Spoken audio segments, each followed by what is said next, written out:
Hello there, welcome back to the booth here at Pro Tour Dominaria. I'm Marshall Sutcliffe. This is Simon Gertzen, and it is our pleasure to bring you coverage of Standard here from Richmond, Virginia. We've got one more round to go here on day one.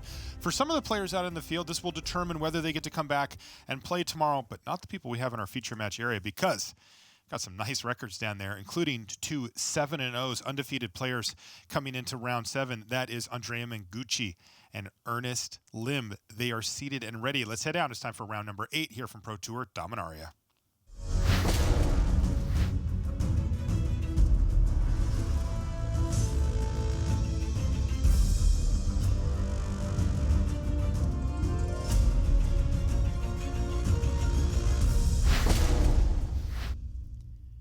Hello and welcome back to coverage here at Pro Tour Dominaria. I'm Marshall Sutcliffe. I'm in the booth with Simon Gertzen, and we are all ready here for round number 8, where we have two undefeated players in the feature match area. From Italy, Andrea Mengucci. He's on Red-Black Midrange. He plays for Team Connected Company. Sitting across from him, Ernest Lim on Esper Control, plays for Grey Ogre Games. 7-0 for both of these players. Simon, a great day, kind of no matter what, but boy, finishing off undefeated puts you in such a good position for a run for top 8 tomorrow. Absolutely. Every win counts. You're already safe in day 2. Now you have the top 8 on your mind. So let's see how this one ends up panning out for our players. Ernest Lim playing the control here. He's got a few different win conditions that kind of ends up being the question when you look at these lists of, well, what route do you want to go? He's got 2 Teferi, Hero of Dominaria, 3 Scarab God, and 3 Torrential Gearhulk. So Ernest Lim heavy on the value win cons here. And then, of course, a whole bunch of answers and card draw in between. Yeah, Ernest seems to have a little bit of everything when it comes to win conditions. I prefer the control decks that are a bit more pure, but Ernest has been doing super well with Esper Control. Andrea's hand, by the way, Scrap Heap, Scrounger, and a bunch of removal. I don't think that's where you want to be against control. Right, the Scrounger does do some work,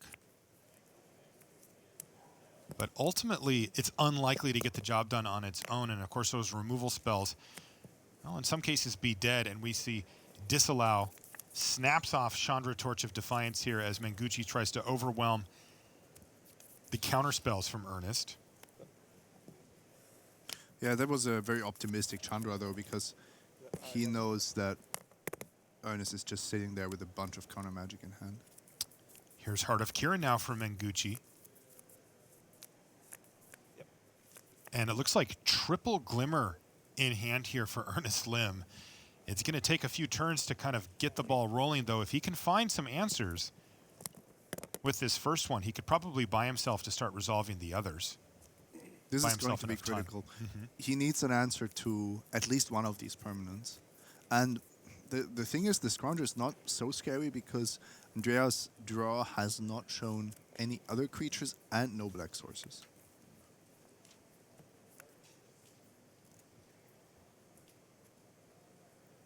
Cards aren't the problem here for Ernest. He is holding as many of those as you're allowed to, but answers is what he needs. Ooh, here's a Goblin Chainwhirler now for Mengucci. And Mengucci was basically playing off the top of his deck. He just played that Chandra, that Heart of Kirin, that Goblin Chainwhirler when he didn't really have threats available to him. So this is a situation where even though the Goblin Chainwhirler itself doesn't have haste, it does allow an additional attack by his other creature. But Ernest did actually find an answer. He found Vraska's Contempt. He's going to use it on the Heart of Kirin, and that's going to mean he's only going to take 1 damage for that turn, so he's at 9, still in a reasonable position, but boy, he is facing 6 power. He's going to have something here. Yeah, and Torrential Gearhulk is actually an artifact or a braid. Really good answer to that.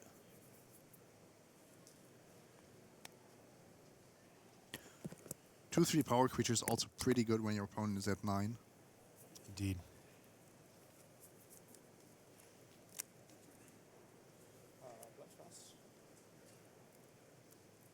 And that is going to be Argoel's Bloodfast here for Ernest Lim. Doesn't seem to be what he wants at this juncture, Simon. I don't think it's there for this matchup, but he's just playing it anyway. He is planning to cast Glimmer? another card draw spell.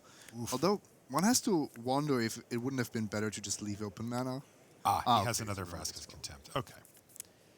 This makes a lot more sense. He's going to use it on the Goblin Chainwhirler. Send it back into the exile zone, but Ernest is going to drop down to 8 life here after taking 3 and gaining 2. That is a one of Argoel's Bloodfast in the main deck here for Ernest Lim. Interesting choice to exile the Chainwhirler instead of the Scrap Heap Scrounger. See if we can get an idea of why. Now, how about the Scarab God? Not your average Scarab God, the Scarab God. All red mana sources here for Mengucci at the moment. Perhaps part of the decision process there for Ernest. Mengucci is on Red-Black Midrange, so he doesn't have Bombard Couriers. He has more expensive cards in his deck. And it looks like he's going to combine a Magma Spray and an Abrade to kill the Scarab God. If that works, it actually exiles it. Wow. Yep. Not the best answer in the sense that it took 2 cards to do it, but boy, you're happy you have those 2 cards and you're able to fire them off on anything. Getting a Scarab God exiled must feel good for Mengucci. Also, he's found a black mana source. Interestingly, Ernest has been able to keep it so that Mengucci has no other creatures in the graveyard, so that Scrounger, even with the black mana source, is stuck for now, I believe. Yeah. If near Deadlands, by the way, an interesting black source in Mengucci's list. He has more non-red lands than most lists. He's playing 3 lands that don't make red mana. Yeah, 2 if near Deadlands. He's also got a swamp.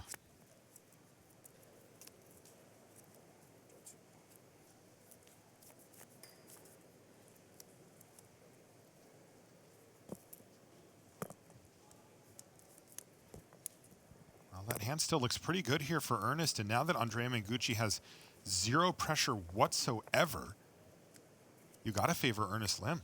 Oh, absolutely. These Glimmer of Genius have really turned the tide here. Ernest has a full grip. Andrea has nothing really. He's he isn't even pretending. Just drawing and casting his cards.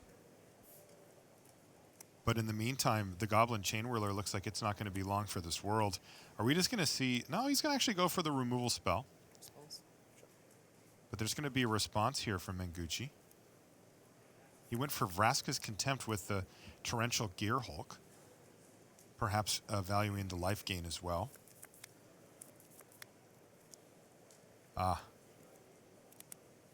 Looks like it's going to be Unlicensed Disintegration to kill the Gearhulk itself.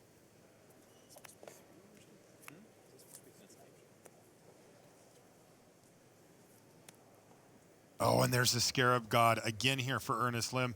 And with Andrea Mengucci top decking, he knows the writing's on the wall. Scarab God doesn't take that long to finish off the game, and he's going to scoop him up. So Ernest Lim, 1 game away from a perfect 8-0 start here on day 1 at Pro Tour Dominaria. What a great start for him. He's got a tough competitor with Andrea Mengucci sitting across from him, but he is now a single game away from taking down that perfect day 1 start. So close, just a game away. We'll have the conclusion of our main match and get you some updates on our side tables when we come back after these messages.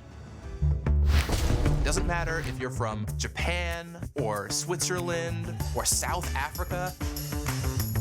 I travel a lot. One of my joys in life is traveling.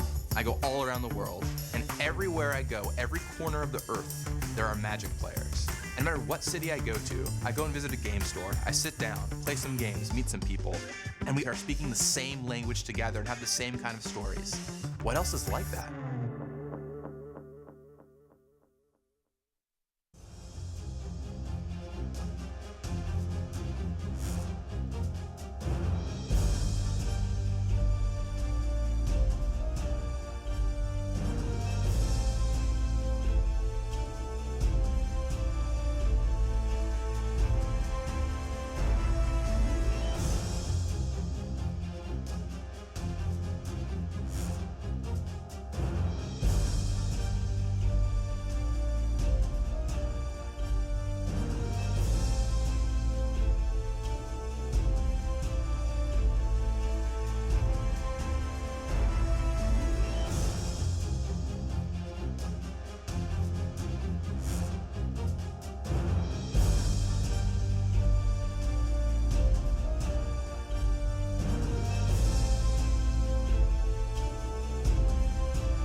the feature match area here at Pro Tour Dominaria. I'm Marshall Sutcliffe in the booth with Simon Gertzen. We're watching Standard here. It is the last round of Swiss play here on Pro Tour Friday. We're going to come back tomorrow, of course, and bring you another booster draft and more Standard as well.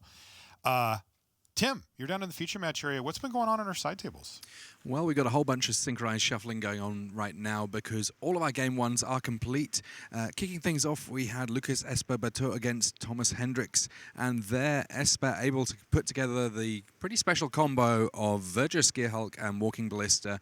That enough to give him a lot of power on the battlefield, a lot of board control, able to pick up game one against the red-black deck of Hendricks. Actually, red-black in all three of our back table matches. Owen Turtenwald against Eric Froelich. Froelich on blue-black. He got down the Scarab God. He had a little bit of control going, but you know what? When you've got Heart of Kieran and Pianillar working together, that's going to be good enough. Owen picking up the game one there. On our back table, John Finkel against Pascal Maynard. Maynard on kind of a mid-rangey blue-black deck. He had the early creatures to be able to block what John Finkel had going on. He had a lot of one-drops, a lot of creatures coming down on Finkel's side of things, but once there were creatures able to block and ultimately Liliana in play for Pascal Maynard, that was enough to close things out for Pascal in game one over John Finkel. Thank you, Tim. As always, on point with the updates. Looks like players are taking a look at their opening hands, or at least Mengucci is. Ernest may be on a mulligan or still shuffling up here for our main match.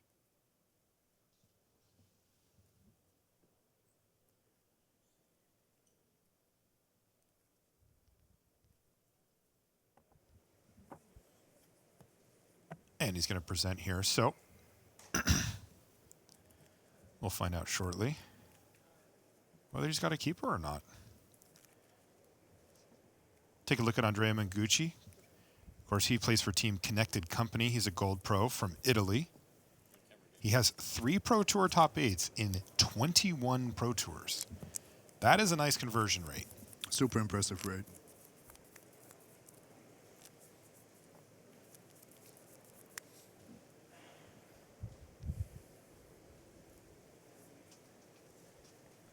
We get a good luck of the mulligan to 6 here.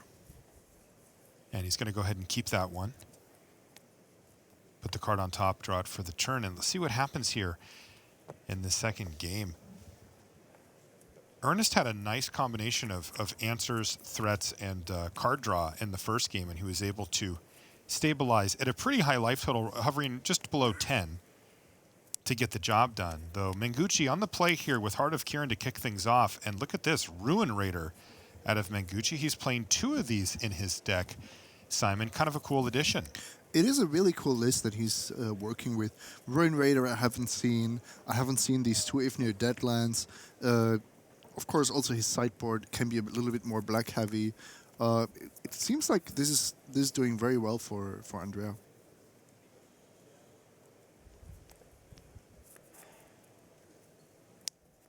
So Fatal Push is going to take down the Heart of Kieran, but the Ruin Raider's still there. 3 untapped mana for Ernest Lim looks a little bit suspicious, I will say. Find Mengucci. No, not clear that he can do anything about it. Nope, he can. He's going to play a Duress and get an idea of exactly what's going on there. Ernest hand, well, he's got Pair of Disallow, and then he's got, excuse me, a Scarab God, or in this case, the Scarab God, and a Glimmer of Genius. Taking a little closer look there.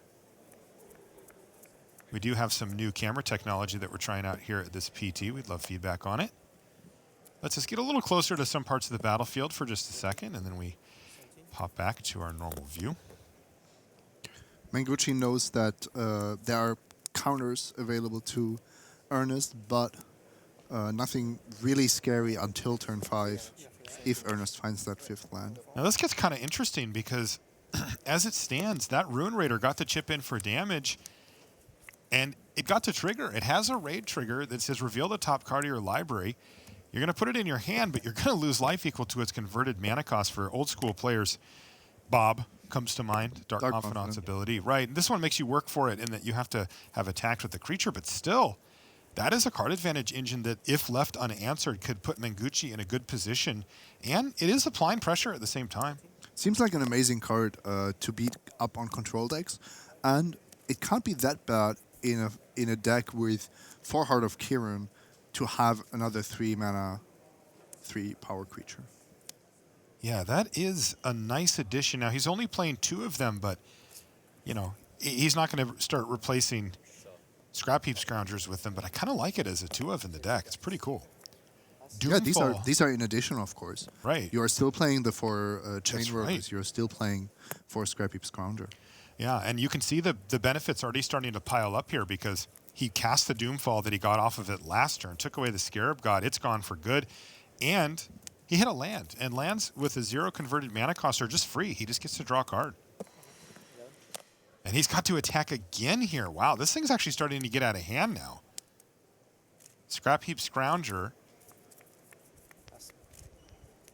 And once again, the 3rd trigger off of Ruin Raider. Now, Mengucci has taken 6 damage from it, but so what, right? In this matchup, it's basically irrelevant how much damage you take. Wow. I've been really impressed by this Ruin Raider. It's drawn him 3 cards now.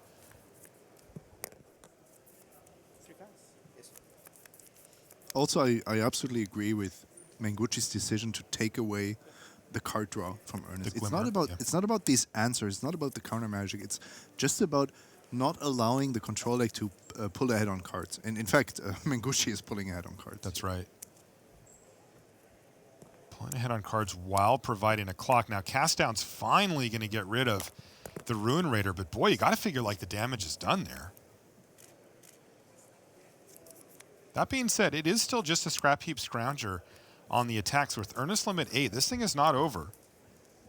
A lot of cards in hand for Mengucci, though. You got to figure he's got some way to finish this game off, though. Last time he just did nothing. He flooded out a bit in game 1. If that happens again, then Ernest definitely has a chance here. That is kind of what's happening. He does have an unlicensed disintegration, but there's not that many targets in Ernest's list for it, so he has to be kind of patient with it. Sorcerer's Spyglass is what he found with his draw step, but otherwise his hand is just another land.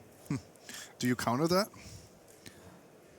Because well, top decking Teferi, if Mengucci names that, would be disastrous. Interesting choice. Yeah, it is really interesting. Of course, Ernest is going to have a better idea for the type of cards he still has in his deck. It looks like Mengucci's getting a little impatient. Says, come on, what do you got? What do you want to do?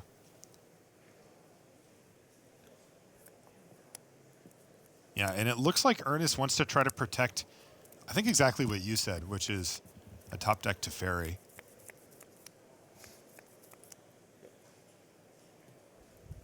Instead, he has a Torrential Gearhulk now. And a Fatal Push. Mengucci drew a Rekindling Phoenix for the turn, and I think was just seeing, can I play around Syncopate here? Yeah, and Ernest also playing very, very conservatively here, choosing to Fatal Push over Torrential Gearhulk. Yeah. Now, maybe he doesn't have anything amazing. Was his Glimmer of Genius duressed, or was it doomed fallen? So it is actually in his graveyard. Yeah, but he's also under so much pressure that he probably has to flashback removal spells. Right, and that seems to be what he's doing here. He's going to play it and just get rid of the Scrap Heap Scrounger, at least temporarily. But Mengucci, even with what looks like a pretty large amount of flood here, has been able to mitigate it somewhat by drawing all those 3 extra cards from the Ruin Raider. And boy, he's got him down to 1 now. Yeah, and I think he doesn't have another creature in the graveyard. Otherwise, he would have brought back the Scrap Heap Scrounger and won with the unlicensed. Oh, Ernest is going to squeeze. Oh, and I think he hit. I think he got a Vraska's Contempt. So that has to be his best draw. Can Mengucci kill his own Phoenix? Yes, that is a great question. Can he kill it in response? When does Ernest actually pull the trigger? He's going to say go, and he says on your upkeep, I might do something. He hasn't quite decided. He knew he didn't want to do it on his turn. No, he's going to let him have his draw step. He's going to go for it, so let's see. Because if this thing gets exiled, Mengucci looks like he's completely out of threats at this point. I think he still has Unlicensed Disintegration. Wow, that resolves. I was not expecting that to resolve. He did have Unlicensed, didn't he? Oh, actually. Ooh. So you had placed it into the graveyard, and then what happened afterward? Wow, that might have been a big misstep there. Yeah, I think he saw the line after. I think he said, oh, wait, but it was a little bit too late, so that thing's gone. And now we have Ifnir Deadlands just trying to shrink down the Gear Hulk, perhaps to just reduce the clock.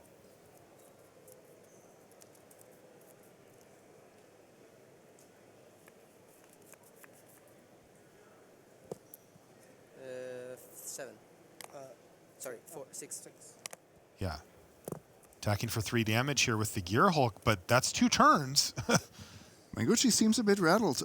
Yeah, he doesn't want to use... It's been a long day for all of us. Yeah, for sure. He still has that Disintegration. He just doesn't want to use it, it seems. He knows that it's lethal. He wants to get an artifact into play, of course. Either he has to draw one. That's what I'm saying. It's lethal. Like, it's his lethal. It's a way he wins the game rather than prevents Ernest from winning the game. Whew, this is going to be close. If Ernest wins this, I can't believe it. He looked like he was super dead.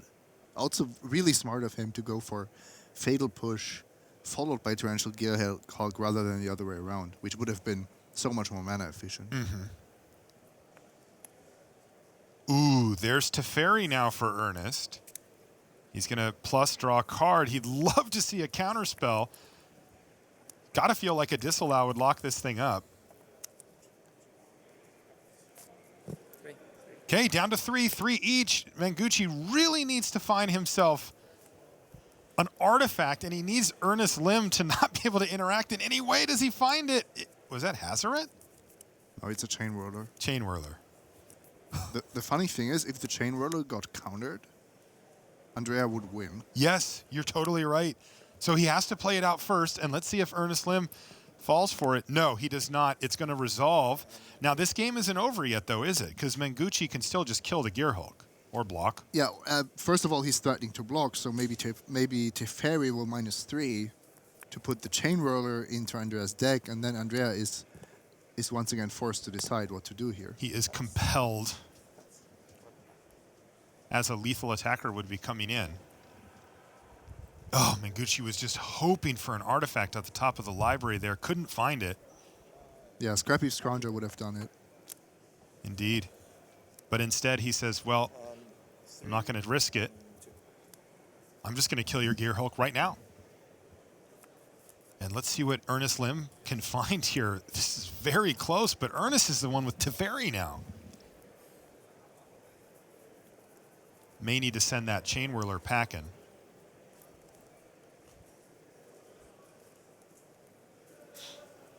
Oof, this is a good close one. Ernest is up a game looking to go undefeated.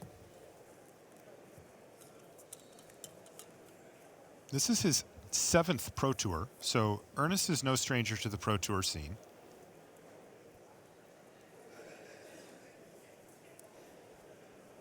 What is it? The Scarab God.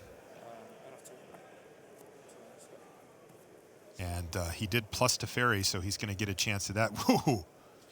Glorybringer? I think that was a Glorybringer. Can Ernest block it? He can get back A Gear Hulk? the Gear Hulk. There has to be a Vraska's Contempt or something, right? But do you see one? There's Yeah. Maybe there's a... I do see one. Okay, so he has it locked up. Yep. Wow. Wow, Ernest Lim, super impressive down the stretch, wins the game. It looks like he went for disallow, but at any rate, had the answer. That does let Andrea Mengucci bring back the Scrap Heap Scrounger, but now Ernest Lim is sitting there with 2 lethal threats on the battlefield. And Andrea used his Unlicensed Disintegration already. That's right, it's gone. He didn't even wait for Ernest to remove his Chainwhirler. And that gave Ernest a bit more wiggle room, I feel like. Well, this one looks like it's just about in the books. And looks like Ernest is going to play extra careful here, and he earns the 8-0 finish.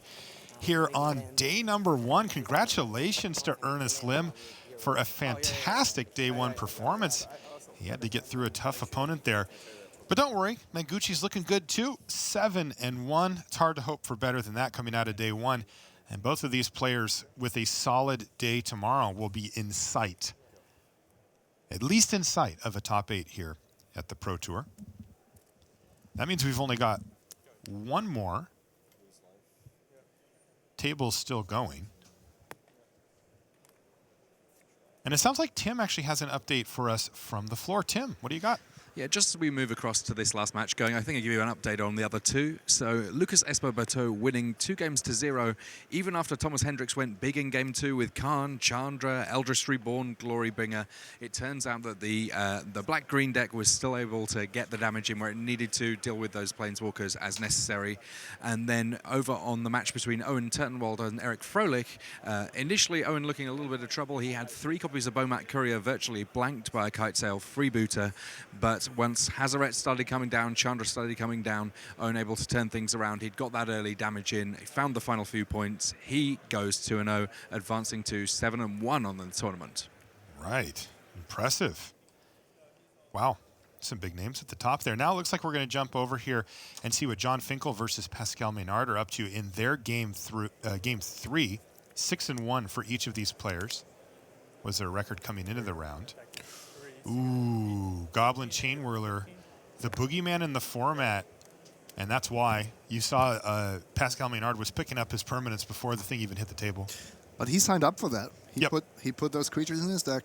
He knew it was a risk. He felt that blue-black midrange is where he wanted to be at that tournament. Boy, a lot of options here for that Kitesail freebooter. You see over on the side, he's got kind of book-ended unlicensed disintegrations and a magma spray. Yeah, John Finkel should try the all creatures hand. Should try to talk to Paul about how to dodge the freebooter. Yeah. Although Pascal beat Paul just previous round. I think Paul would disagree with you on that. And Gifted Etherborn is a very powerful magic card. Yes. Maybe not against Goblin Chainwhirler in direct combat, but against aggro decks in general, you have to respect it.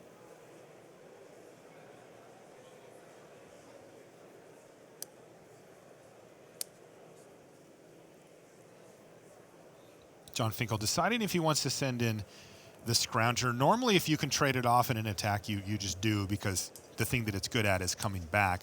But in this case, John's actually going to fire off Unlicensed Disintegration pre-combat and make it so that Maynard has very few block options. He would have to chump block either of these creatures, and that is not an appealing situation, though. Boy, falling down to 6 doesn't look great either, does it? 9 damage on turn 4, and if John has another removal spell, then Pascal has to start jump blocking. In fact, John is holding another unlicensed disintegration. Yeah, Pascal knows about it. I mean, he took away the magma spray and left him with 2, and he even had an artifact on the board. So Pascal kind of signed up for this, and boy, it is backfiring hard, because that is just so much damage that John Finkel's able to push through. I think that once John revealed his hand, Pascal kind of saw how this game was going to go, and there was really no way for him to get out of this cleanly. If he would have taken away one of the unlicensed disintegrations, it's easy for John to just fire off that magma spray in an opportune time and have them back in hand anyway. At least he tried to slow him down by making him spend mana, but unlicensed disintegration at different points in its standard career has been considered the best card in standard. It's not quite there right now, but it's sure is powerful.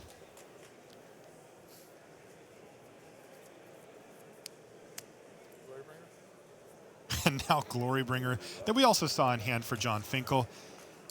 This is going to be a lethal attack, so Pascal's going to need something, and he's going to need 2 somethings. Yeah, and that's going to do it. Pascal Maynard extends the hand, and the GOAT, John Finkel, 7-1. You get used to it.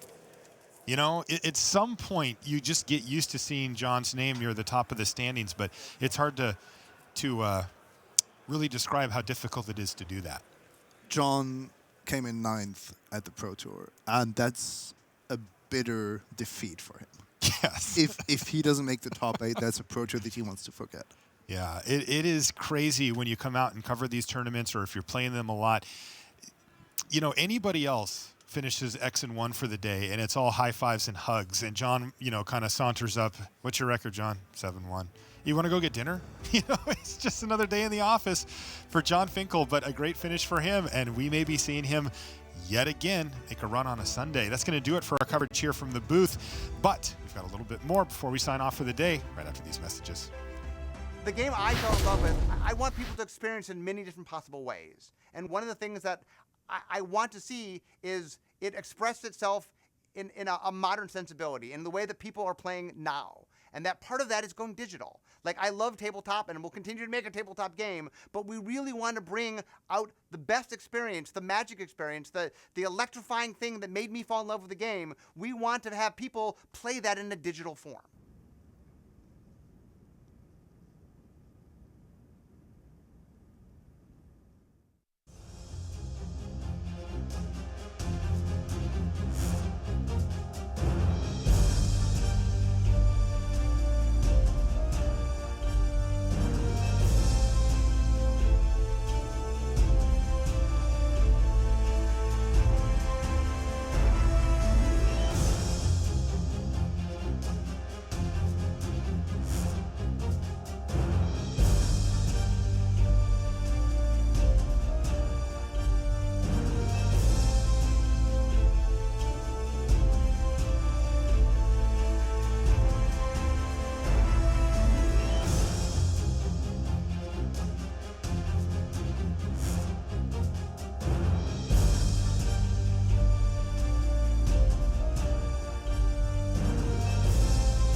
Hi there, welcome back to the news desk. Rich and Maria here with you in harness, gearing up for the end of day wrap coming up in a few minutes, but there's still sort of 5-8 minutes left out in the round. So Maria, what do we got over the next few minutes? Who can we chat with?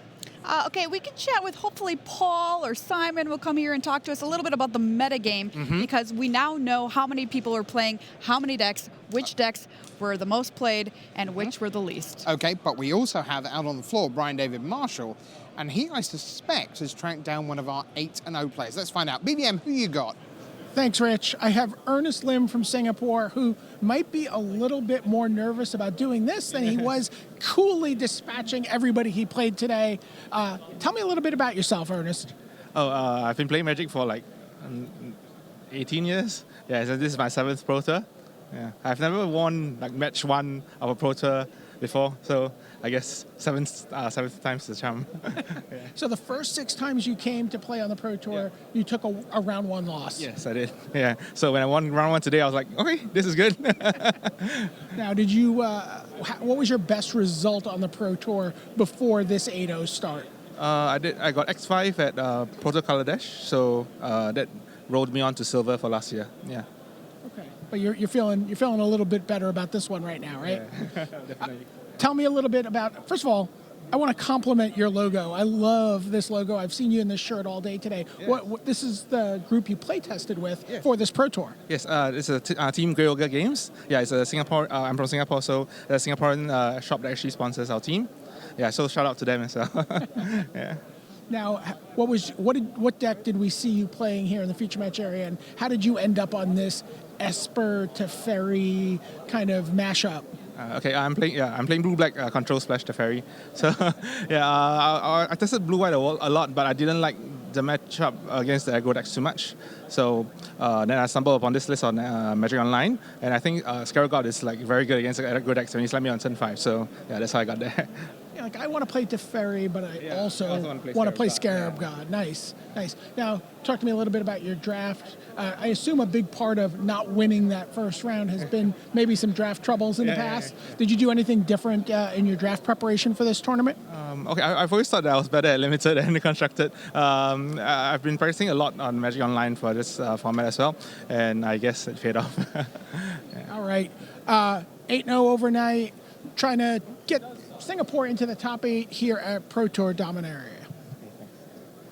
All right, thanks very much to Brian David Marshall and Ernest Lim, 8-0. And Maria, talk about persistence, because this is a guy who's come back to the Pro Tour, played in a handful, 4, 5, 6 now, under 50%, more like 40% win rate.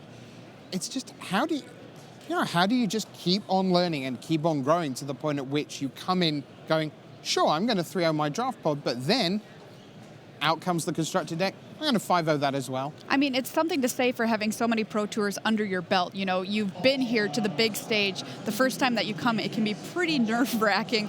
You're playing against the best players in the entire world. And he's got the experience now to be able to deal with that and come here and put together an undefeated finish on day 1, which is just incredible. Okay. One of the things that's always true at a Pro Tour is there are so many great players that we don't always get a chance to see them all in action. And we can get to the very end of day 1 and suddenly go, oh, they're doing really well. I had no idea. One of those is down on the floor right now. I don't think I've even seen Matt Nass yet today, but we're about to right now.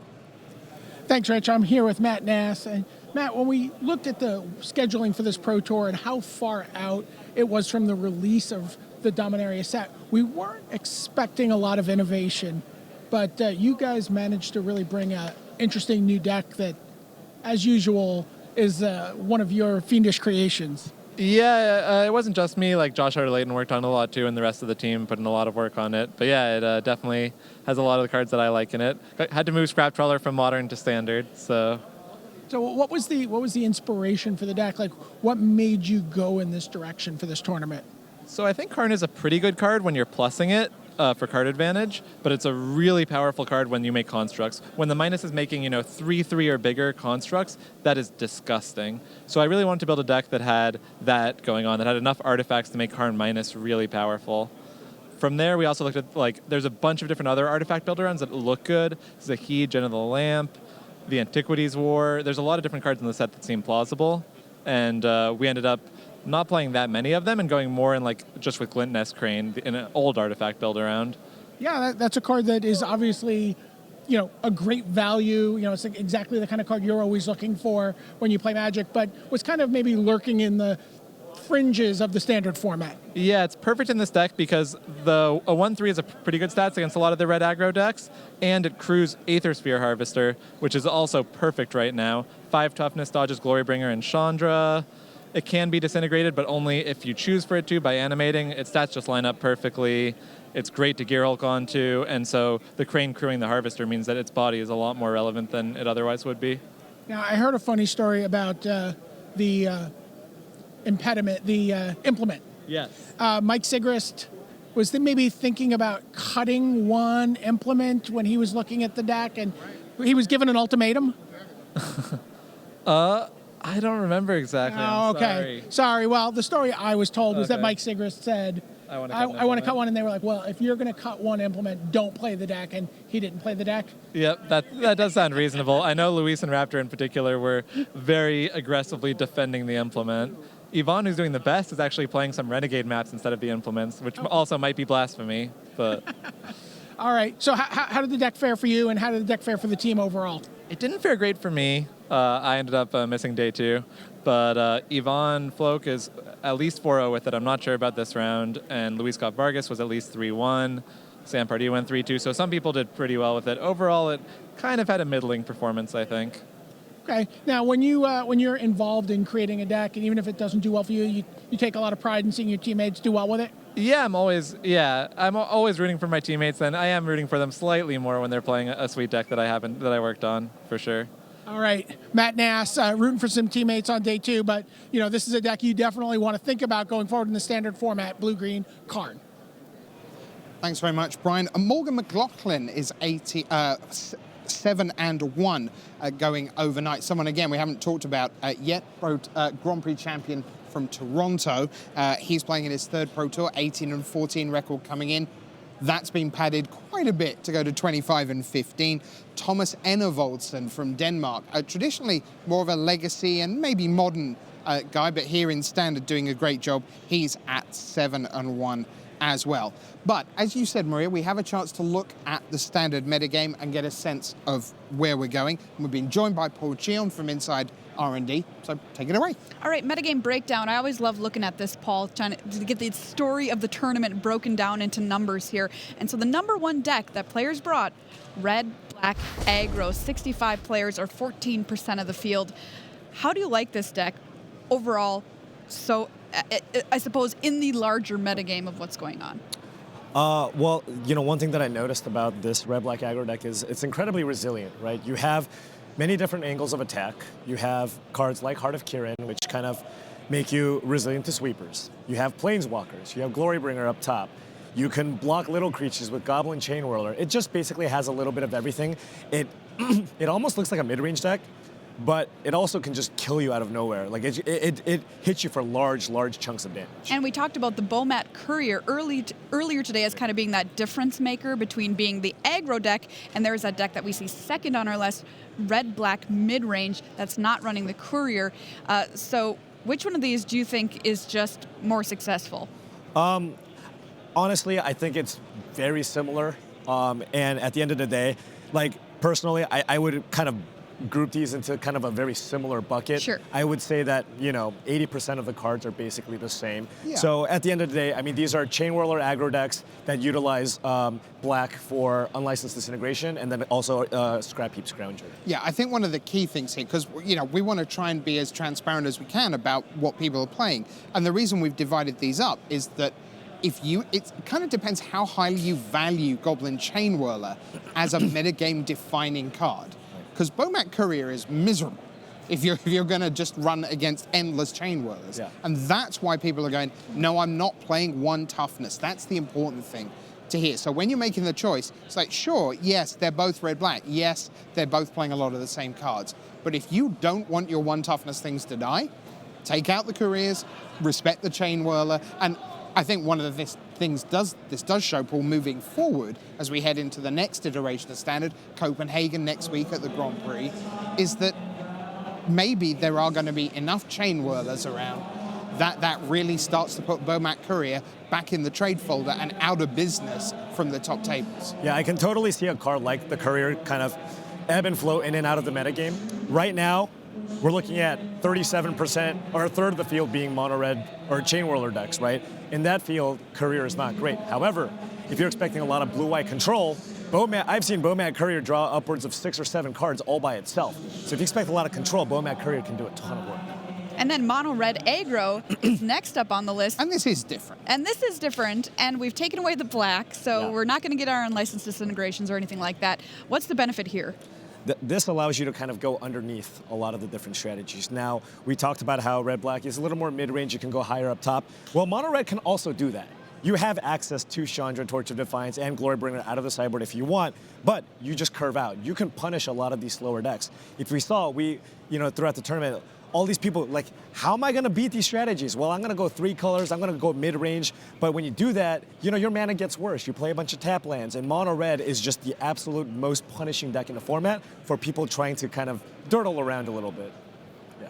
So green is the next up on the list. Stompy, Gulta. I didn't think I would see it this high in the metagame. Are you a little surprised, Paul? Absolutely. To be honest, I mean, I definitely built my fair share of mono green Stompy decks in our FFL testing, and I did not have the right configuration of cards, I guess, because I was like, oh, I guess this is cool, but hey, man, surely turn 3 Gulta. People will figure out a way to beat this strategy, right? Like, you just play a removal spell, but turns out turn 2 5/4 is still quite strong, and Gulta ends games really quickly. Now, I do think it's a little bit deceiving that it's kind of like it's number 4 on the list, but I think the true number 4 is kind of the Teferi-based control decks. Yeah, and Teferi is the deck that I think everybody was talking about coming into this Pro Tour.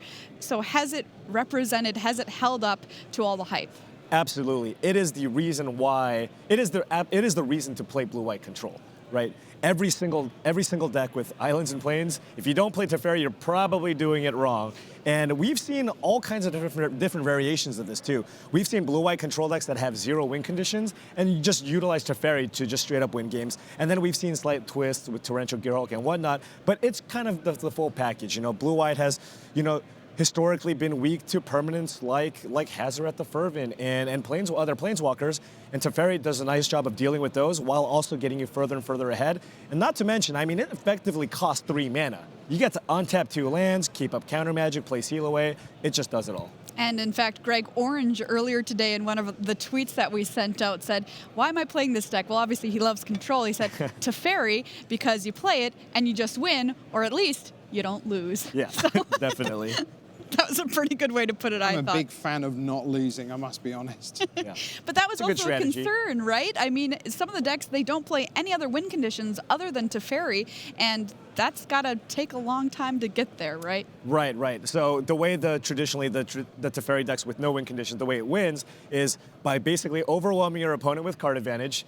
Either they concede because they're just so mad, or you start getting the Teferi emblem on board, get them out of permanence, and then you can basically deck your opponent by tucking Teferi with the -3 ability. Well, we're talking about Standard because that is the format that it will determine Constructed Master. When we came into this Pro Tour, John Rolfe held the narrowest of leads. Let's find out how his day went in the company of Brian David Marshall. Thanks, Rich. I'm here with John Rolfe. John, you started the day with a tenuous lead in the Constructed Master Championship. How'd your day go today? It started off well in draft. I 2-1, and then I got a couple of losses in standard. I was running bad, and things weren't going my way, but then I was able to rebound to 3-2. So just trying to stick in there, play my best. That's all I can do, really. So that gets you to 57 points, I think, for the season? Yeah, I think I'm at 56. 56, yeah. Okay, so you're 4 points off the lead right now with Matt Severa up to 60 points. He's won 20 out of his 25 matches. Pretty crazy. Yeah. What was your deck choice for this event? Is it something shocking? kind of. I mean, I'm playing red, so not really shocking. It's not shocking, but it might have shock. It has shock, yeah. Yeah, same old. That's what I've been playing all season, so just keep going with it, yeah. What is the appeal of that deck for you? What do you find so familiar and powerful about it? I like that it plays Hazoret, I guess, and Bomat Courier. Also, I just get to play. I get so much upside. Like, there's some games where I just win and there's nothing they can do. And then if they can stop that, then I just get to play normal Magic. So I really like having the free wins, the upside. So Talking to a lot of players coming into this tournament, there was some apprehension about playing maybe a Bomat Courier in a room that was going to be overrun by Goblin Chainwhirlers. Was that not something you were worried about? I thought about it. That's why I cut all the Earthshaker Kenras, but we found that it wasn't that big of an issue. I mean, I'm playing a Hazoret deck, so I need to have 1-drops, and also Hazoret is just the best thing you can do in that matchup. So, I mean, I've been playing games where they Whirler my 1/1, and then I just Hazoret them, and there's nothing they can do. So, yeah. So. Okay. So John Rolfe, he's going to be going through to day 2. He's got now a little bit of ground to cover if he's going to retake the lead in Constructed Master, but he's got some old friends with him, and he feels pretty good about it. Yeah. Welcome back to the desk. Paul, I've got a question for you. It's philosophical, psychological. Okay. How important is it, and you've played at the high end of the Pro Tour where players expect to do very well, your teammates as a group expect to do very well. How important is it to be excited by the deck that you're going to play? I'm looking at Black-Green Constrictor here, 7.5% of the field, 34 players, dusted off Black-Green Constrictor, and oh, it's snakes again, okay. Is that something that you're reluctant to do because you lose that sense of freshness? Is it great because you're getting to play something that you have a history with? Where do you see that? Because we almost glimpsed our way past it because, well, we got the red decks, we got Steel Leaf Stompy, let's talk about Teferi.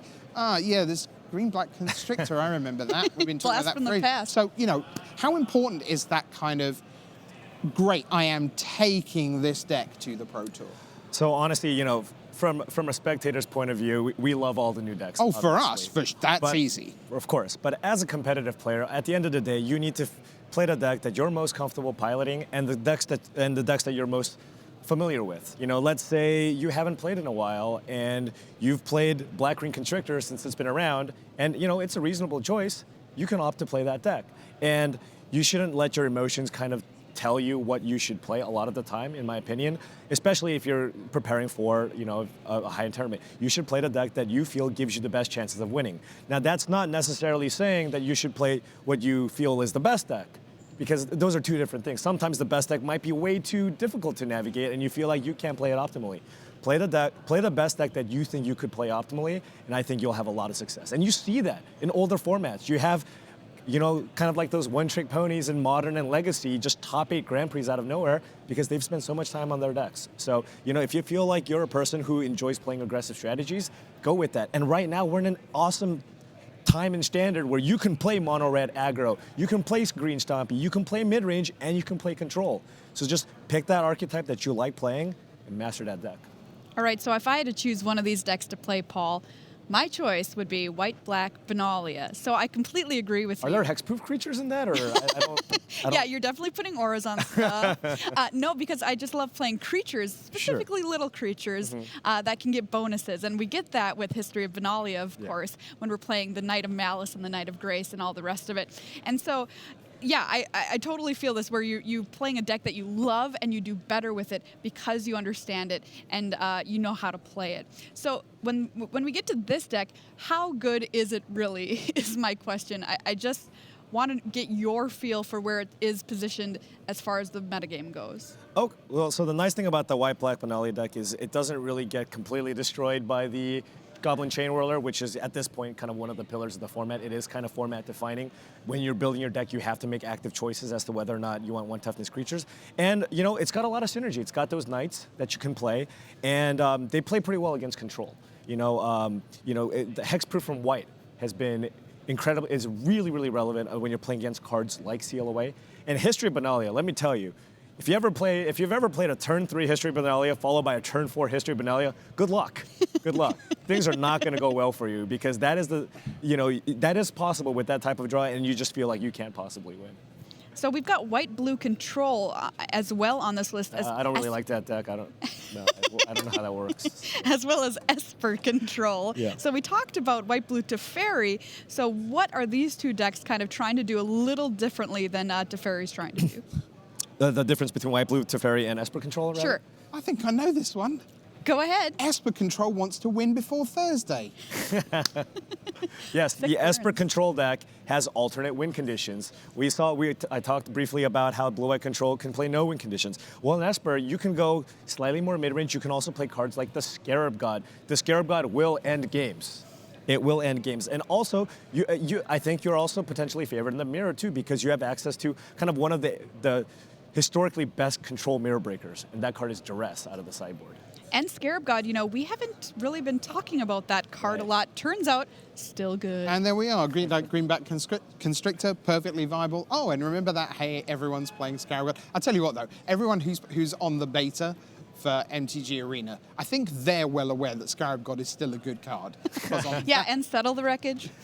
Yeah. That's also quite a good card. Now, Constructed Master, we've been following the storyline. Remember, 5 rounds today, 5 rounds tomorrow for those who got to 4 wins or better. We've just heard from John Rolfe, but the man who's been crunching all the numbers for us, well, most of the numbers for us at least, is Brian David Marshall. Here he is. Thanks, Rich. So coming into the constructed rounds, John Rolfe was in the lead. It was a tenuous lead. 1 point separated him from a host of people that were down below him. He won his first constructed round playing against Steven Su, but then he lost his next 2 rounds playing against Matt DiMaggio and Jacopo Bartolini. So that suddenly opened the door for a whole host of people to get right back into the race for this invite to the World Championship. I mean, this is a huge prize on the line. And John at that point had told me, wow, you have to win a lot of matches to do this. But Matt Severa was up to the task of winning a lot of matches. He started out the day with an 0-3 in draft, but completely reversed course once he got to standard. Of course, Matt Severa has been one of the premier players of the vehicle decks, and he won his round 4, got himself up to 57 points on the season, then won his last round, and that got him all the way up to 60 points, and he currently leads the standings for Constructed Master. He's got 60 points, 25 matches of standard he's played so far this season on the Pro Tour, and he's won 20 of them. Probably almost all of them with vehicles whenever possible. Piotr Glogowski got himself into things, but he lost this last round. He fell to 56. John Rolfe in second place, less than a match off the lead, actually. He's got 58 points, so it's 60, 58, and then 57 points. There's a whole host of people tied here. We have Brian Brown-Duin, the former world champion, 57 points. Brad Nelson, the former player of the year, 57 points. Corey Baumeister, the present brother of the former player of the year, 57 points. Luis Salvato lost his last round, but Bodoise, 57 points, and Jacob Nagro, 57 points. Probably hear a little bit more from them tomorrow as we get to know them. They are very much in the mix. All those players, 1 match off from Matt Severa, who currently leads in Constructed Master with 60 match points on this season. Pretty exciting. That's just fantastic stuff. Constructed Master is such an awesome competition because you have to get your deck right every time. It isn't dependent on who's at your table and whether you get a nice seat in a draft. It is just over and over, make the right choice. It is a truly brutal contest. This season's slightly truncated because, of course, teams next time around are Pro Tour 25, but that will come to a conclusion here. So let's just go back to our metagame breakdown as we look down some of the lesser played archetypes for you. We've seen, if we're going to sort of, in the big picture, lots of red, quick-ish decks up top. Then next down, a bunch of control decks in white-blue Teferi, white-blue Control, Esper Control. I guess this green-blue Khan is one of the innovations of the format, Paul. You talked to Louis Scott Vargas about this deck. Right, so now this is a slightly different take on Karn. Now what we've seen people do with Karn in the past is put it in the vehicles decks because of course it's got a bunch of artifacts and that's really where Karn shines. Karn is of course just a powerful card by itself because it's a colorless way to get a bunch of card advantage. But this really it fully tries to unlock the potential of Karn. Put a bunch of artifacts in your deck. Maybe some of them aren't cards you would consider putting in a constructed deck, but all the pieces working together, and then Glinton's Crane, a powerful card that we really haven't seen play in a long time, but just within a vacuum, that card is really, really powerful. It's a 2-mana 1/3 flyer that draws you a card. That is awesome. And putting all that together, I think they innovated a very, very cool deck. And it's just exciting to see that there's still room for people to try out crazy new things, even when people are saying, yeah, this standard format's been around for a month. Of course, everybody's just going to tweak their decks, but we managed to get it done with the blue-green card. They managed to get it done with the blue-green card deck. Certainly did. All right, well, the last result is in, which means, because it always means this, it's time for end step.